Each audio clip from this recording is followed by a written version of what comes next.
You can't build a viable drifter farm in Vintage Story anymore, can you?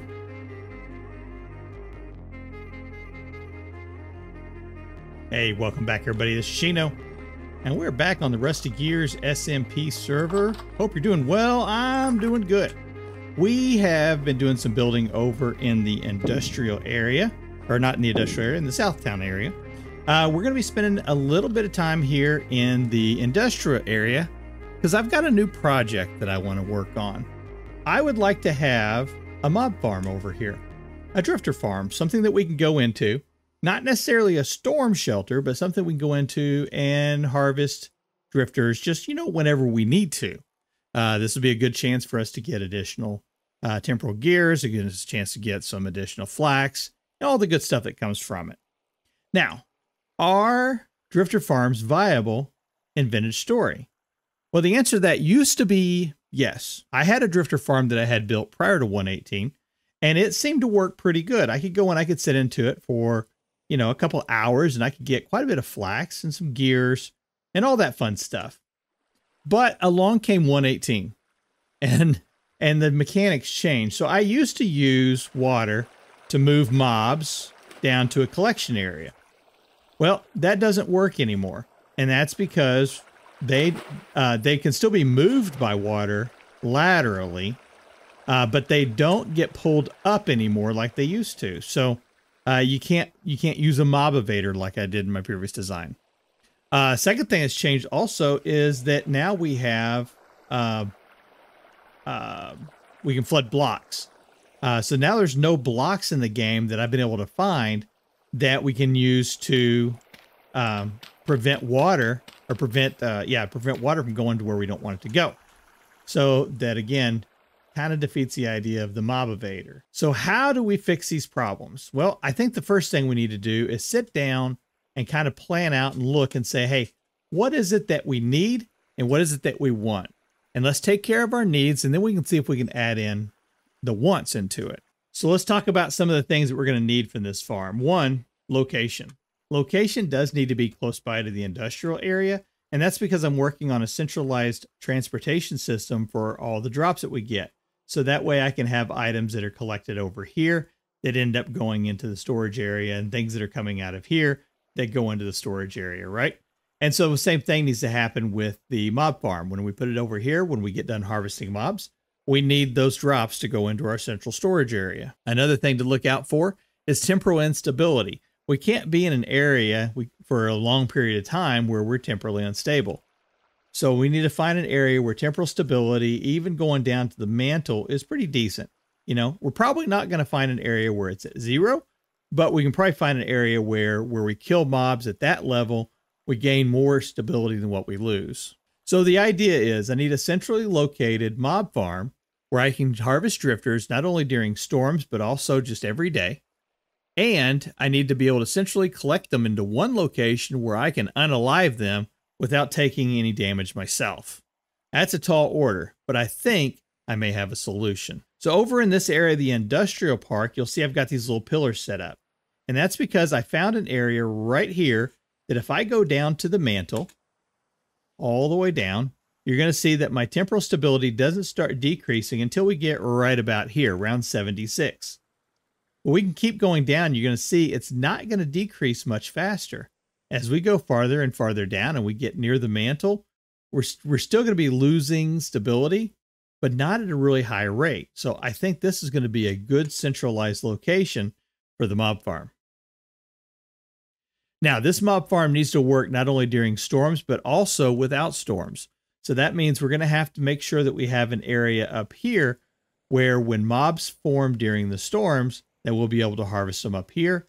And then we need an area down there where we can harvest them when we're not having a storm. Now that we have a location kind of picked out, we also need to kind of figure out how are we going to dispatch them. So the game does have a spawn cap for each type of drift. So according to the drifter.json file, you can see that the max quantity by type for drifters is defined as normal, which is your surface drifters, is 14. Deep is 8. Tainted is 7, Corrupt is 6, and Nightmare is 5. Double-headed drifters are kind of a special spawn condition they're not included in the normal spawn conditions of the drifters. So surface drifters will spawn at 0.85 times the surface level of the map, up to 2 times above the surface level of the map. Deep drifters will spawn between 0.89 and 0.22, and all the way down to nightmare drifters, which are from the mantle up to 0.23 times the surface height. So for us to be able to collect a certain type of mob, we need to make sure that we're collecting the ones that we want most down in the area that we're most at. So if we go down here towards the bottom, we're going to have a better chance of collecting nightmare, corrupt, tainted, and deep drifters. And we don't have to worry about the surface drifters so much, which don't really have a whole lot of drops that we're really looking for. So now we know where we're going to build and we know how far down we're going to build. Now we have to figure out how to get the drifters to us so we can dispatch them. One, we don't want the drifters to wander around aimlessly. We want them to come directly to us. So we're going to have to build within a close proximity. Here again is a JSON file, which shows you that they're not going to move towards the player unless they're inside 20 blocks. And outside 32 blocks, they'll set idle and then will despawn after 30 seconds. So the area that we build has to be inside 32 blocks and outside of 20 blocks to bring them to us. Once they spawn, now we had to find a way to direct them to us. So that's the part I've got to work out still, but I think it's going to require a few water channels that we can move them horizontally, because that's still a thing. Maybe move them horizontally to bring them into drop chutes to bring them closer to us. Speaking of drop chutes, now that let's talk about how are we going to dispatch these drifters. First, we have the method of dropping them. And if you drop a drifter, 30, 40 blocks down, it won't kill the higher tier ones, but it will decrease their damage. So I think that's a viable option as long as we're dropping them within the range that they're going to be spawning. If we can get them into a centralized collected area, maybe moving them laterally into our spawn chamber or into our unalive chamber, that should give us an opportunity then to use a weapon or to punch them with our hands. Now, the other part of this is we're going to have to make sure that in our farm is the only place that mobs can spawn within a certain range. So we don't want to have to come in through here and light up all these caves, but we got to do something that's going to be able to keep mobs from spawning down in these areas. And I think I have a solution for that using our good friend over here, the Night Watcher. Okay, so the task is we need a build that can be used during a temporal storm or anytime. We need to increase the spawning surface within the build area, and we must prohibit spawns outside of 32 blocks. We need something that's going to weed out the lower tier drifters, and we need a way to quickly dispatch the higher tier drifters so that we can keep the farm fed. Also, we need to separate alive from the unalive drifters to make it easier to harvest. And then we need to provide a protected work area that can keep us safe during a storm as well. That's a tall order, but I think it's something that we can come up with.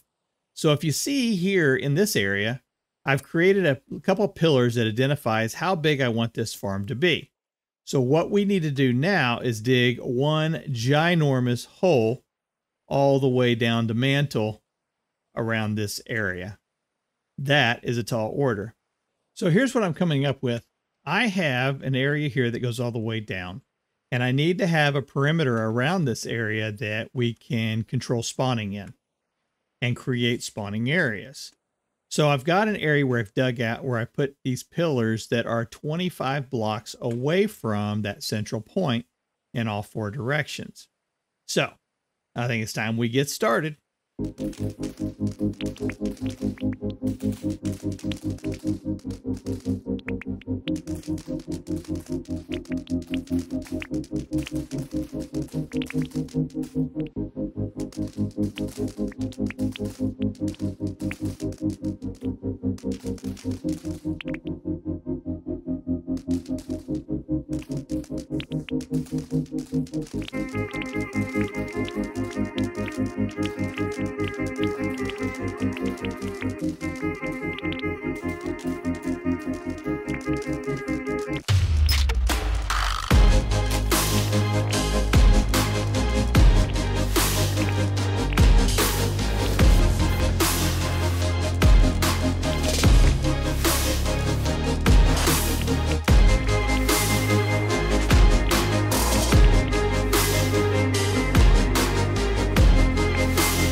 All right, everybody. Hey, this is going to be more of the same for a while. I've got some help over here. So Grant's been helping, Punk's been helping. Put a notice out to everybody. So you probably see a little bit of digging happen maybe in a couple of these, couple of different people's episodes. Like I said, I think I've told about every episode. If you haven't gone and checked out the other Rusty Gears, their descriptions, their link to their channels are in the description down below. So go check them out. See what kind of stuff they're up to. No One GHF, he is a master builder, so and a digger. He's digged down an entire mountain. So if you see him, you might say, hey, why don't you go over and help Shino over in his area? All right, folks. Hey, thanks for spending time with me. This is Shino. Next episode, we'll come back and I will have this done and we'll get started on the unalive chamber. See you then.